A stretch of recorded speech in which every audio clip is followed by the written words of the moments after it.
In a world where voices clash and minds constantly seek acknowledgement, there lived a man who understood the language of silence. He didn't speak much, nor did he care for the buzzing of approval that circled so many lives.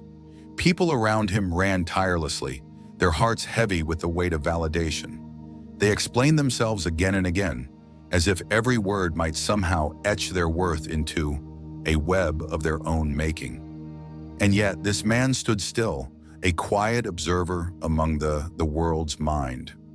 But the more they explained, the more they became tangled in the threads of misunderstanding, restless. He was not extraordinary in appearance, nor did he hold grand titles or command influence. What made him different was that he had mastered the art of inward focus. He never tried to convince others of who he was. He never defended his choices or begged to be understood.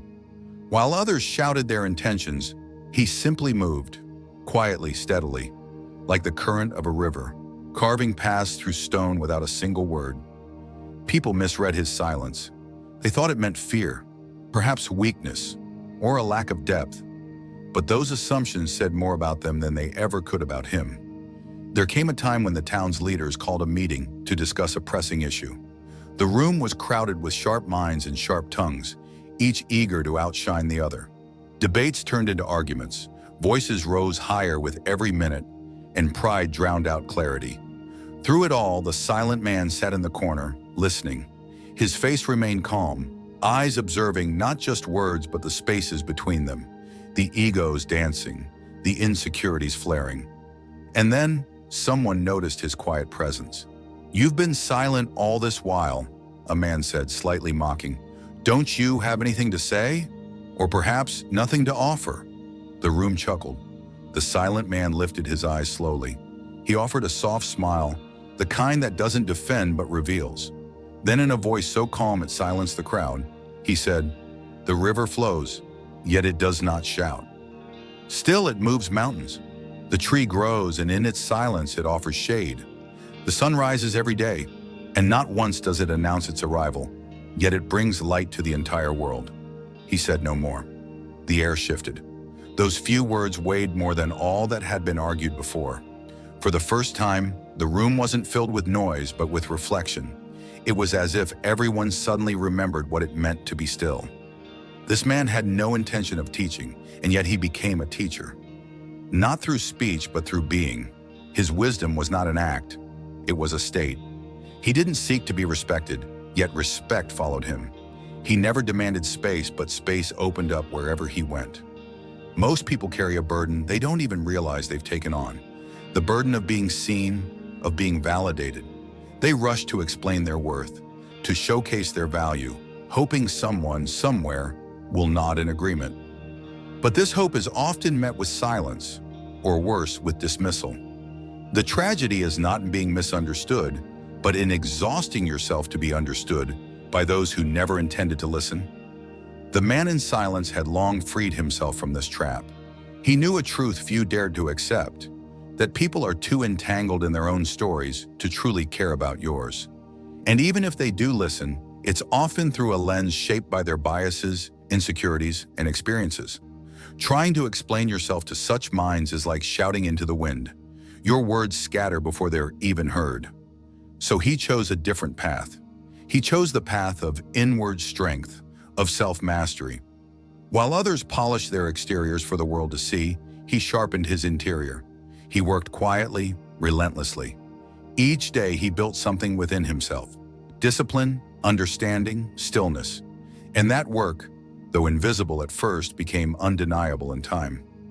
One day, a man filled with rage approached him in the marketplace. The crowd stood still, sensing a confrontation. "You walk around as if you're wise," the man spat, his voice trembling with emotion. "But you're nothing. You hide behind your silence because you're afraid. You're a coward." The silent man turned to him, his expression unchanged. He said nothing. The man's anger grew. He hurled insult after insult, trying to provoke a reaction, to see a crack in that calm surface. But none came. Finally, breathless and red-faced, he demanded, "Why won't you say anything? Do you not have a tongue?" The silent man finally spoke. "If someone offers you a gift," he said softly, "and you do not accept it, To whom does it belong? The man blinked, confused. To the one who offered it, I suppose.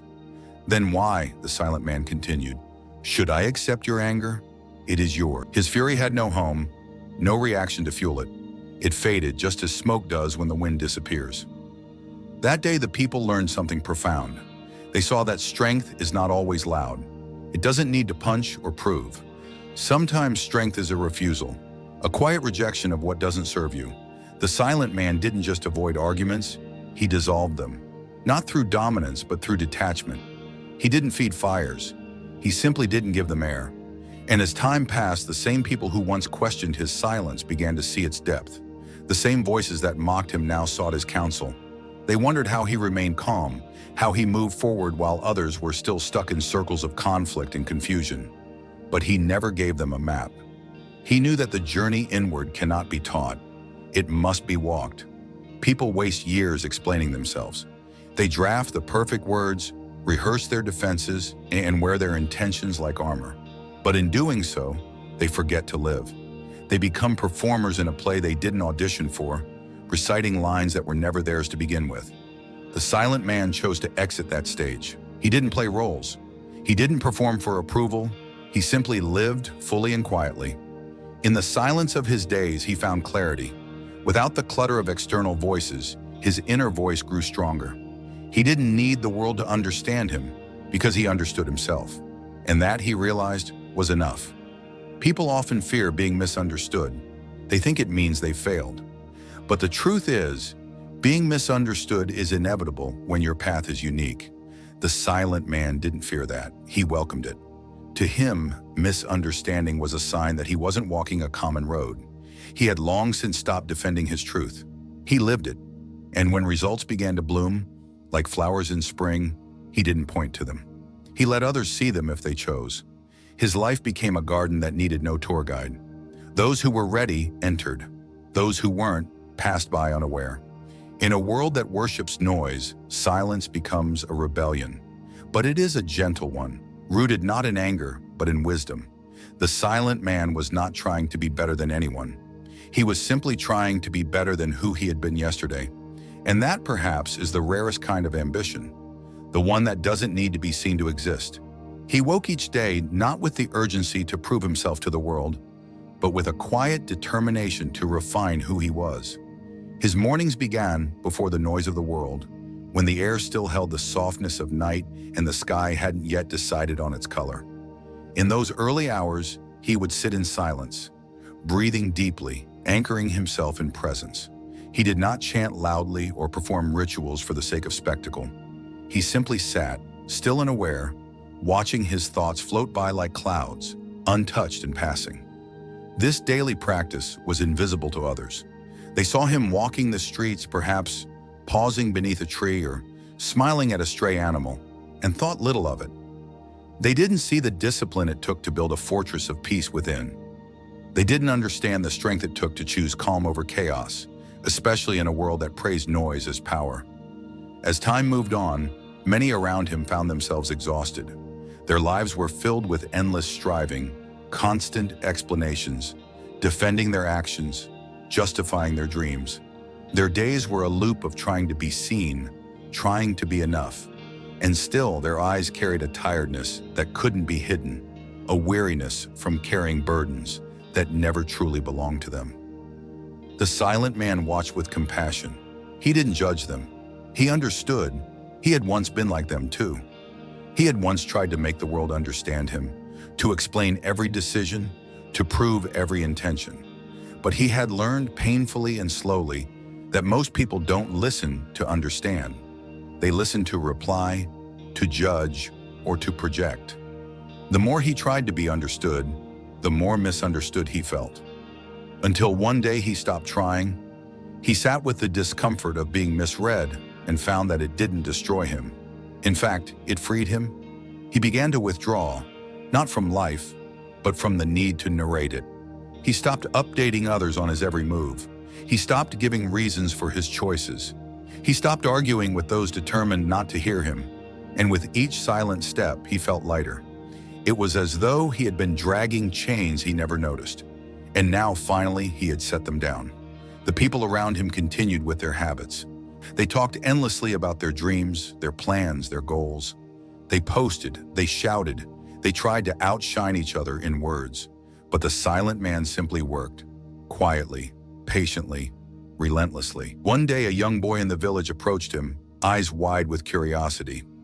"Why don't you ever tell people what you're working on?" he asked. "Aren't you afraid no one will notice?" The silent man smiled gently. He knelt to the boy's level and pointed at a tree nearby. "Do you hear it talking?" he asked. The boy shook his head.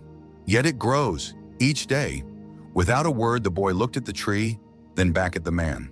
Something shifted in his young mind, an understanding not fully formed but deeply felt.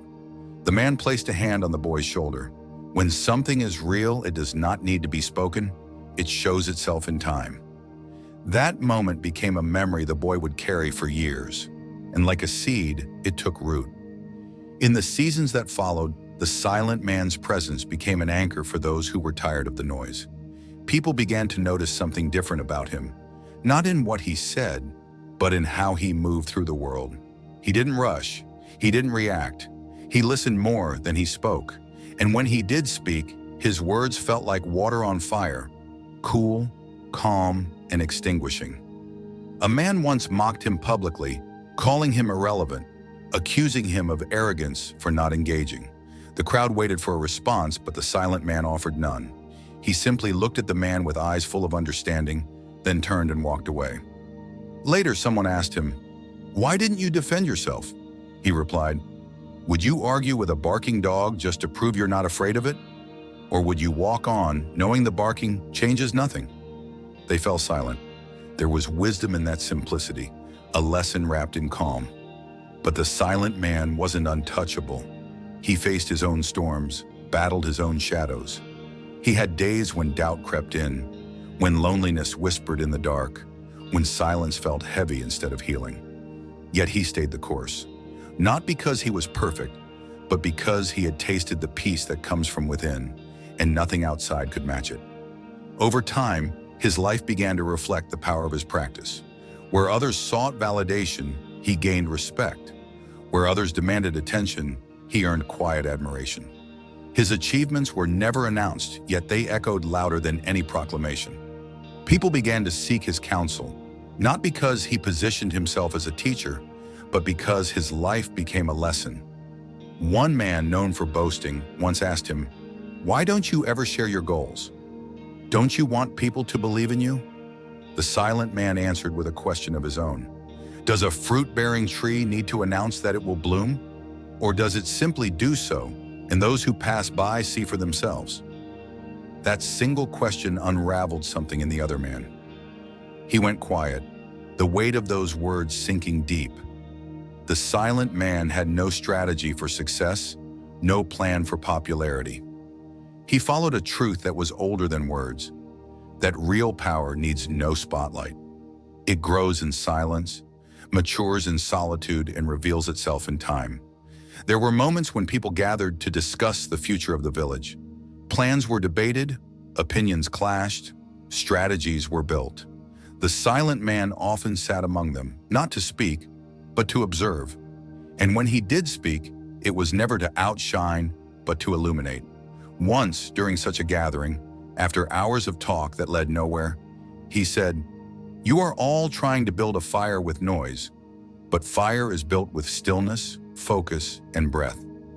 The room paused, his words cutting through confusion like a blade through mist. He didn't speak again that night, and yet the direction shifted. The people began to listen more, talk less. Not because they were forced, but because they sensed that wisdom doesn't come from volume, it comes from presence. The silent man's journey was not grand. He didn't travel across lands or conquer kingdoms. He conquered himself. And in doing so, he unlocked a strength few ever know. He became unshakable, not because he built walls, but because he removed the need for them. He didn't fear being misunderstood, for he no longer needed to be understood. He didn't fear being alone, for he had found company within. As the years passed, those who once ridiculed his silence came to revere it. They realized that while they had spent their lives chasing echoes, he had become the sound. While they explained themselves to be accepted, He had accepted himself and found peace. His silence became a mirror for others, reflecting their noise, their fears, their need to prove. And in that reflection, some began to awaken. But he never claimed credit. He never said, "I told you so." He simply continued on his path, quiet and steady, like a mountain in the wind, unmoved.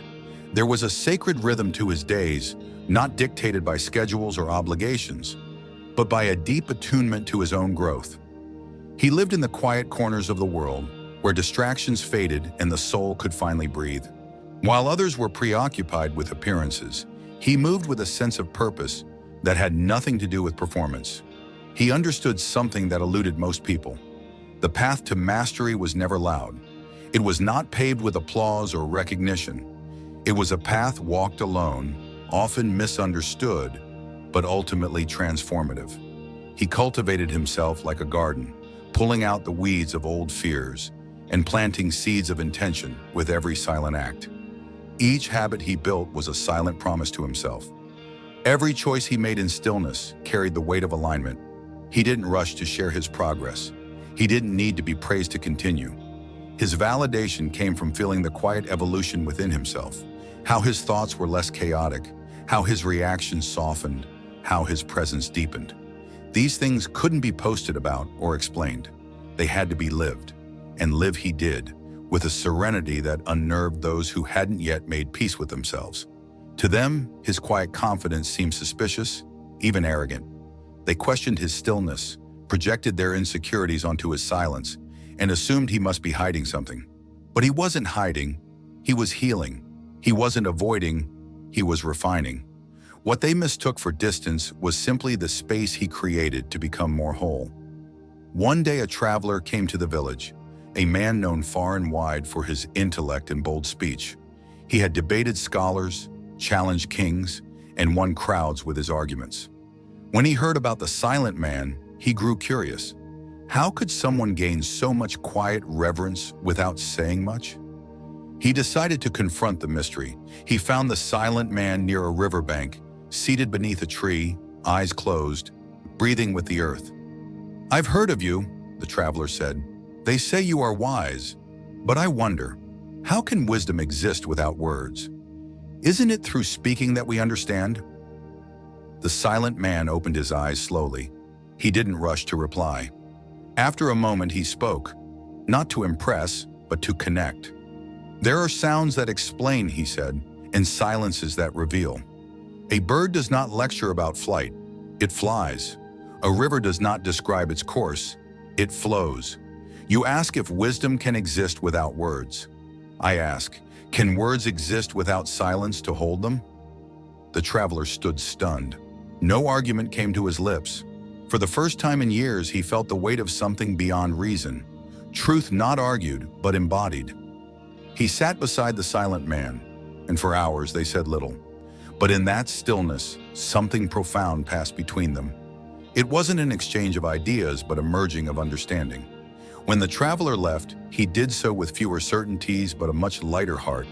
The silent man never shared this moment. He didn't see it as a conquest. He didn't need to recount it to others. The encounter was complete in itself, requiring no audience, no applause. Meanwhile, the village grew busier. The world beyond it became louder, more connected yet more distracted. People screamed into voids, desperate to be seen. They measured success in likes and approval, confusing attention with meaning. In that chaos, silence became rare, almost feared, and yet the silent man became more rooted. The more noise surrounded him, the deeper he sank into stillness, not to escape, but to remain clear.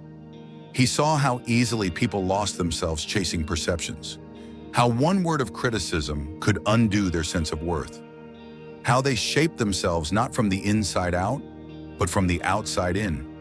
He watched them mold their identities around validation, their truth shifting with each comment, each whisper of approval or disapproval. He had learned long ago that when your peace depends on others, it can be stolen in a moment. So he placed his peace where no one could reach it, within, and from there, everything else flowed. His relationships deepened, not because he gave more of himself to others, but because he gave more to himself. He no longer tried to be understood. He simply tried to understand. He no longer tried to please. He tried to be aligned. He didn't seek loyalty through persuasion, but inspired it through presence. A young woman once came to him in tears. Her heart was broken, not by a person, but by the world. She had given so much of herself away trying to be accepted, to be chosen, to be enough. She had explained, apologized, adapted, and still it hadn't been enough for them. "I don't know who I am anymore," she whispered. The silent man offered her no empty comforts. Instead, he said, "You are not who they say you are, and you are not who you tried to become for them. You are what remains when all that noise fades." He handed her a stone, smooth and quiet, and said, "Sit with this. Let it teach you." She didn't understand at first, but she obeyed. For days she sat in silence, holding that stone, letting the stillness melt her restlessness. He believed that love too was often misunderstood. It was not loud declarations or promises shouted into the wind. It was the quiet consistency of presence, the willingness to see and be seen without trying to change or be changed. He loved without needing to own. He gave without expecting return, and in that giving, he became abundant. His power was not in his ability to influence others, but in his refusal to be influenced by anything that didn't serve his growth. He was not immune to pain, but he had learned to hold it without letting it define him. He was not free from doubt, but he didn't let doubt dictate his direction. He walked with his shadows, not as enemies, but as reminders of what he had overcome. In time, those who once laughed at his silence began to imitate it. They started waking earlier, speaking less, listening more. Not because they wanted to be like him, but because something in them recognized truth when they saw it lived. And still, the silent man never claimed to be wise. He never called himself a master.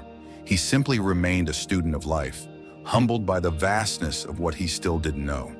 He knew that true wisdom was not in answers, but in deepening questions. And he welcomed them all with open stillness. As the seasons passed and the village changed, the silent man remained the same in essence, though his depth only seemed to grow. People began to sense something sacred about his presence. He didn't need a title to be respected, nor a stage to be seen. His wisdom echoed in the quiet way he carried himself, in the ease with which he navigated life's complexities without being pulled into its chaos. He had become a mirror for others, not by reflecting their words, but by reflecting their truth. And that kind of mirror, the kind that doesn't distort but reveals, was rare. He often wandered through the forests that surrounded the village. There, among the trees and rivers, he felt the most connected to himself. Nature didn't try to impress, didn't ask for attention. The mountain stood tall without a single word. The wind whispered its secrets without ever raising its voice. In nature, he found kindred spirits, things that simply were, without the need to be validated. And in that company, he was reminded of who he was, beyond the labels others had tried to give him. One evening, as the sky began to blush with twilight, a group of villagers found him near a stream. They had come with questions, not about the world, but about themselves. Each carried a story, a burden, a confusion that had grown too heavy to hold alone. They didn't ask him for answers. They asked only to be heard. And he did hear them, not just the words, but the silence beneath them, the trembling pauses, the unsaid things, the fears wrapped in smiles. He didn't interrupt. He didn't advise. He just listened. And sometimes listening is the deepest kind of healing. When they finished, one of them asked, "How do you remain so peaceful?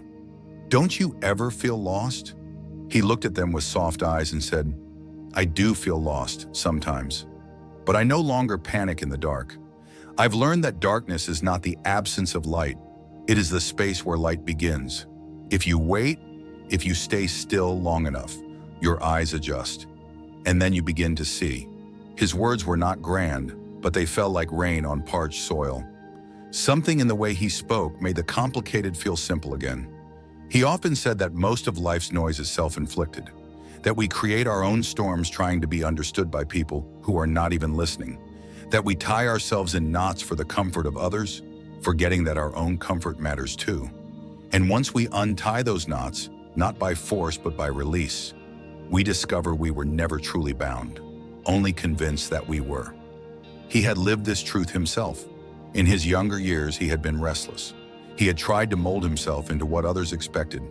He had explained, defended, justified every decision. But the more he did, the less he recognized the man in the mirror. Until one day he chose a different path, not because it was easier, but because it was true. And truth, he learned, doesn't scream. It doesn't demand, it just is. He became a man of few possessions, but great abundance. His wealth wasn't in gold or land, but in presence. He didn't carry grudges, didn't hoard regrets. He let go easily, not because he didn't feel, but because he felt deeply enough to know that holding on too tightly only creates suffering. People often mistook his calm for detachment, but he wasn't detached. He was deeply connected to himself, to the world, to the unseen rhythms that guide all things. He just didn't let emotions hijack his clarity. He allowed himself to feel fully, and then, like the river he admired so much, he let the feelings pass. There came a time when a great conflict arose in the village.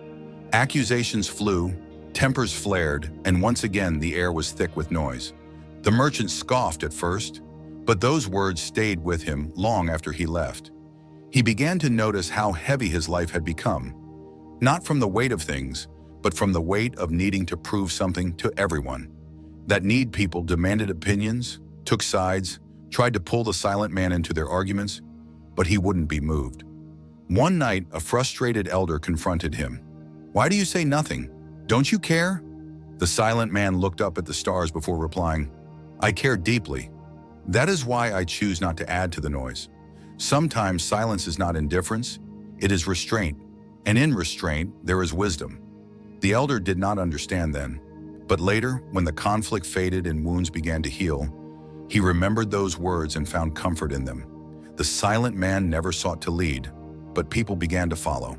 Not in the way followers gather behind a loud leader, but in the way seekers walk behind a torchbearer in the dark. His way of life became a quiet revolution, a reminder that peace was possible, that silence could be strength, that focus on the self wasn't selfish, but sacred. He often said, "You don't have to shout your way through the world. If your presence has truth, it will echo in silence." And indeed it did. He taught not with lessons, but with living. He showed that you could walk away from arguments and still win, that you could choose stillness over strategy and still arrive, that you could build quietly and still be seen, not by everyone, but by the ones who mattered. He had no need for grand legacies. He believed the greatest legacy was how you made others feel in your presence.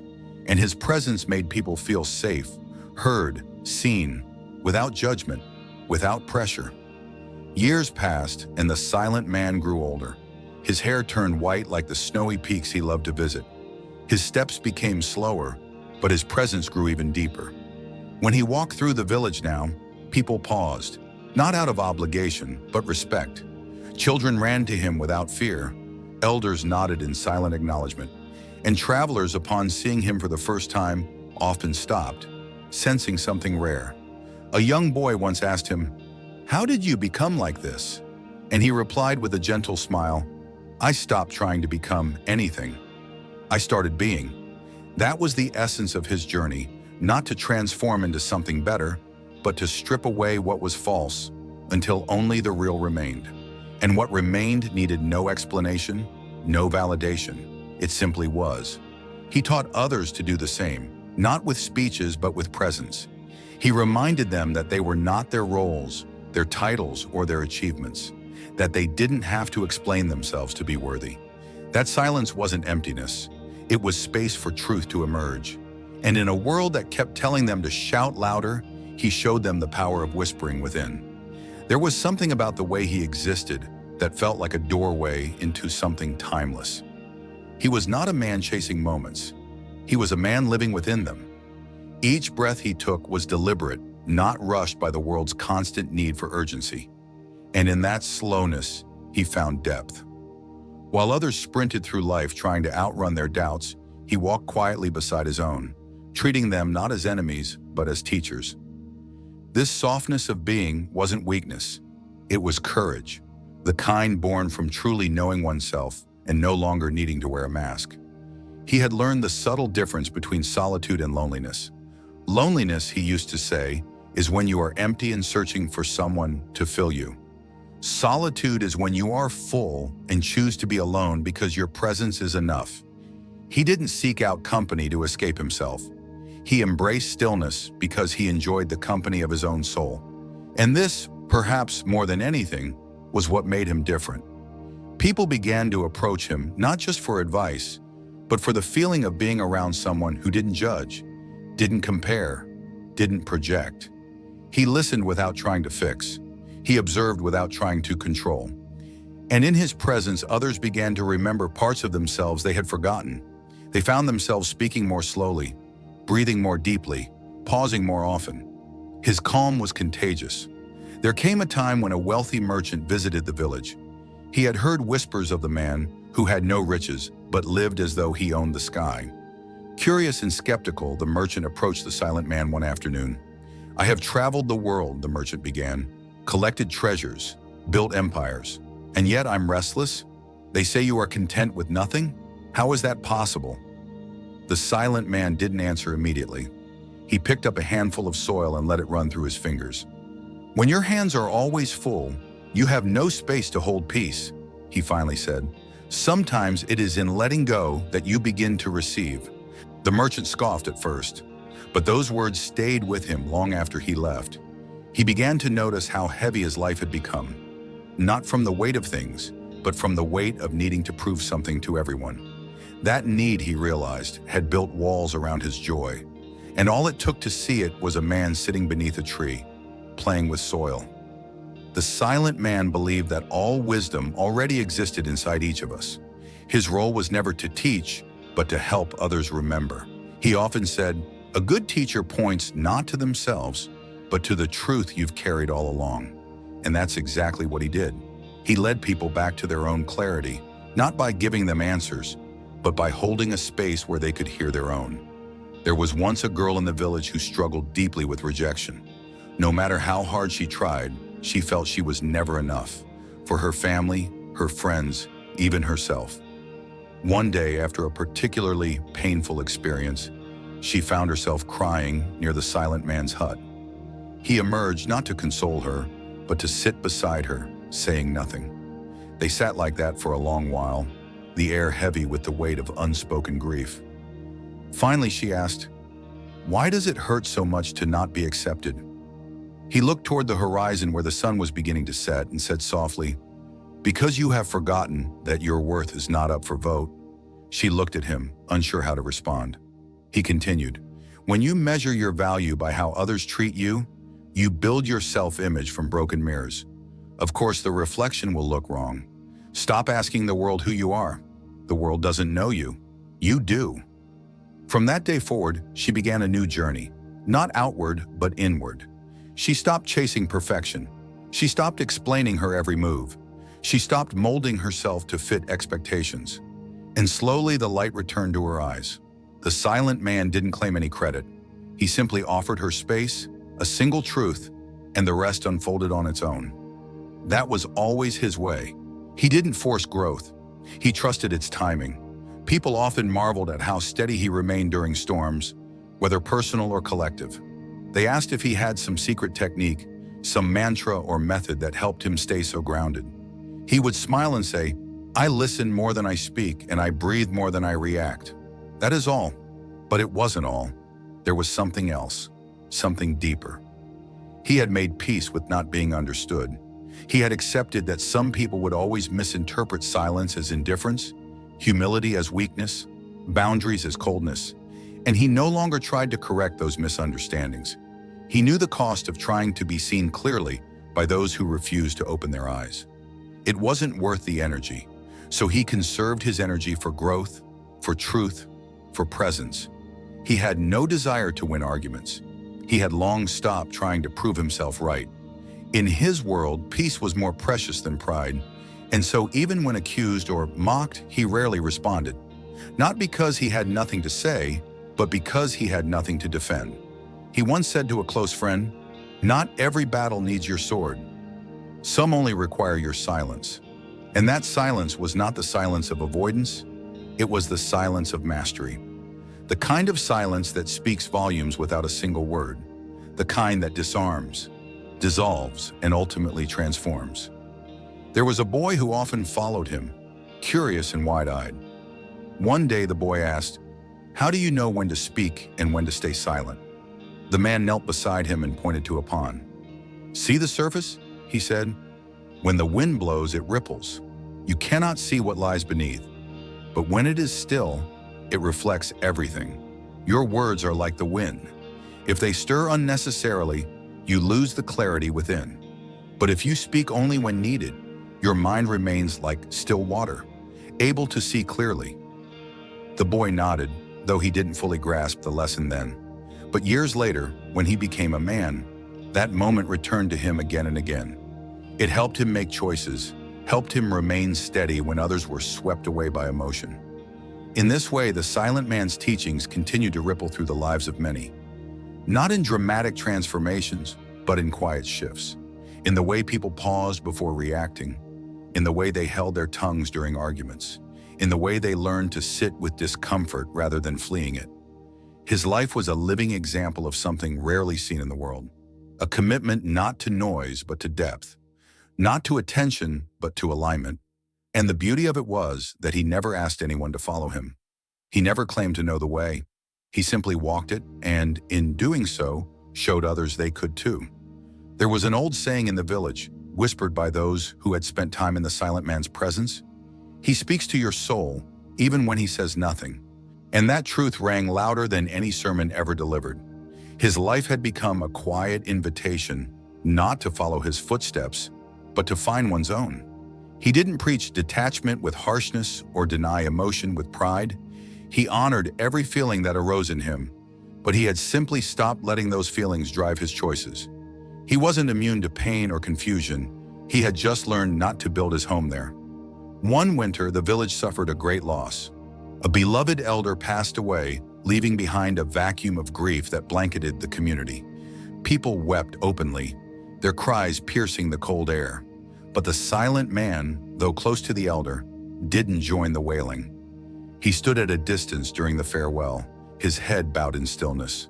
Some criticized him, saying his silence was disrespectful. But those who understood him knew better. He wasn't silent because he didn't care. He was silent because he cared so deeply that words would have shattered him.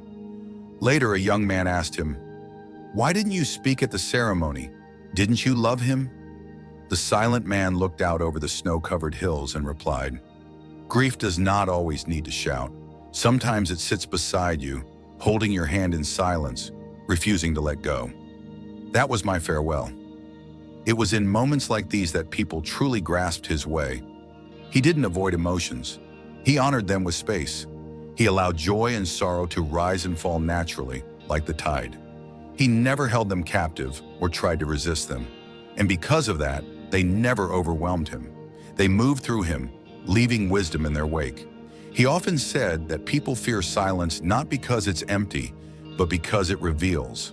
In silence, there are no distractions, no escapes, just you and your truth, raw and unfiltered. And that kind of encounter can be terrifying. But for those who are brave enough to face it, silence becomes sacred. It becomes the birthplace of clarity, the soil in which true growth can take root. The silent man had faced that silence many times. He had wrestled with his own fears, his failures, his longings. He had sat through long nights where the mind screamed for answers, and all he could offer was breath. But in staying, in not running, he had discovered a deeper strength. He had discovered that beneath every storm, there is always stillness. You just have to wait for the winds to tire. There was a young craftsman in the village who had grown frustrated with his lack of progress. His hands were skilled, his mind sharp, but success seemed to elude him. One afternoon, he approached the silent man, his heart heavy with doubt. "I work harder than anyone," he said. "I tell everyone what I'm building. I post updates, share my process, try to inspire others. But still, I am overlooked. What am I doing wrong?" The silent man led him to a garden and pointed to a bamboo plant.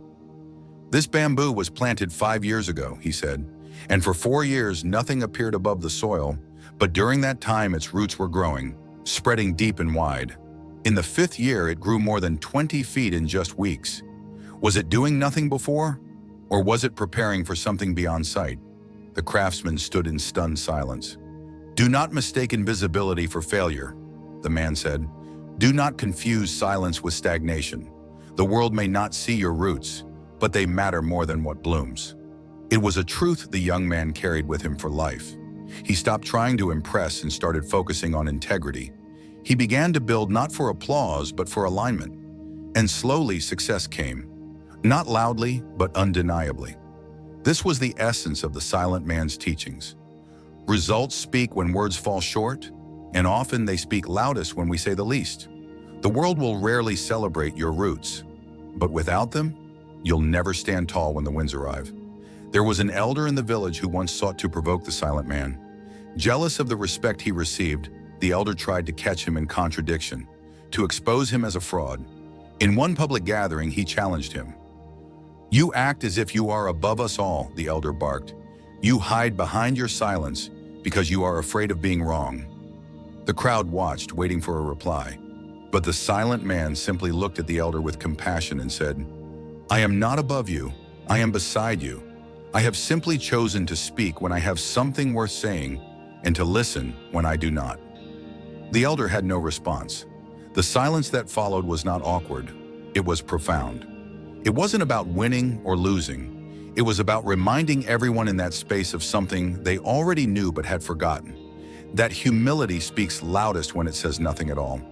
Even those who once resisted his presence slowly softened. Not because he convinced them, but because their own inner noise became unbearable. And in that unbearable moment, you start to understand that healing doesn't mean you'll never be triggered again. It means the trigger no longer owns you. It means you recognize it as a signal, not a command. It means you pause instead of spiral. You breathe instead of react. You stay present instead of disappearing. And in that pause, you take back your power. You give yourself a different ending, one where you don't abandon yourself, one where you don't shame yourself for having wounds, one where you love yourself through the trigger, not after it, because you now know that healing is not about arriving at some perfect place. It's about walking yourself home again and again every time you forget. You begin to view solitude as sacred ground. It's no longer something you escape from, but something you return to. You light a candle just for yourself. You listen to music that speaks to your spirit. You dance with no one watching. You sit in the quiet and ask yourself, what do I need today? And you listen, you nourish, you protect your energy like it's holy, because it is. You stop waiting for someone else to create sanctuary for you. You become your own sanctuary. You become the place where your soul is safest. And in that safety, you flourish. You start to let go of stories that no longer serve you. The story that says you're only lovable if you're useful. The story that says you have to earn rest. The story that says you're behind because your life doesn't look like someone else's timeline. You rewrite those stories with compassion. You tell yourself new truths, not perfect, but kind. You remind yourself daily, I am allowed to take up space. I am allowed to move slowly. I am allowed to change my mind. I am allowed to grow in ways that don't make sense to others. And the more you repeat these truths, the more they become your foundation. The more they become your freedom. You begin finding joy in simplicity again. The taste of your favorite meal, the feel of sunlight on your skin, the way your body stretches in the morning, the softness of your bed at night. You stop waiting for joy to come in grand gestures. You create it in the ordinary. You let laughter sneak into your day like a familiar song. You let gratitude bloom, not as a forced practice, but as a natural response to presence. You find yourself smiling for no reason, breathing a little deeper, laughing a little louder, because life is happening now, and you're finally here for it. You begin releasing the idea that healing is a race, that you should be further along, that you should have figured it all out by now. You realize that these timelines were never yours. They were imposed by a world obsessed with speed, with milestones, with image. But your soul moves in seasons. Your soul honors process. Your soul knows that there's no prize for rushing your becoming. So you surrender to your pace. You trust your unfolding. And even when it feels slow, even when it feels like you're going in circles, you remind yourself, this is not a setback. It's a spiral staircase. You're rising, even when it feels like you're returning. And with every breath, every step, every small act of self-honoring, you are no longer just surviving, you are remembering. You are returning, you are rising. Not because life has become perfect, but because you've stopped abandoning yourself in the midst of its imperfection. You've made a home within, and from that home, everything else begins to shift. Not because the world changed, but because you did. There is a quiet kind of strength that begins to emerge in you, the kind that doesn't need to shout or prove itself. It's the strength of someone who has sat with their own darkness and stayed. Someone who has looked at their wounds and decided not to run. Someone who has chosen, again and again, to heal rather than harden. You begin to carry this strength not like a shield, but like a soft light. It doesn't guard you from pain. It helps you move through it. It's the kind of strength that knows tenderness is not weakness, that vulnerability is not fragility, that being open is an act of profound courage. You find yourself unlearning the need to always have answers. You no longer rush to label your experiences. You let them unfold. You let life speak before trying to interpret it. You become more curious than critical. You ask, what is this teaching me? Instead of, why is this happening to me? You stop needing everything to make sense right away. You sit with the mystery, with the not yet knowing, with the in-between. And instead of fearing that uncertainty, you begin to welcome it, because you realize that growth doesn't come from knowing. It comes from presence, from patience, from allowing life to reveal its wisdom in its own time. You stop fighting your emotions. You stop trying to fix your sadness, to erase your fear, to silence your anger. You let them move. You give them space to speak. You treat them like guests arriving at your door,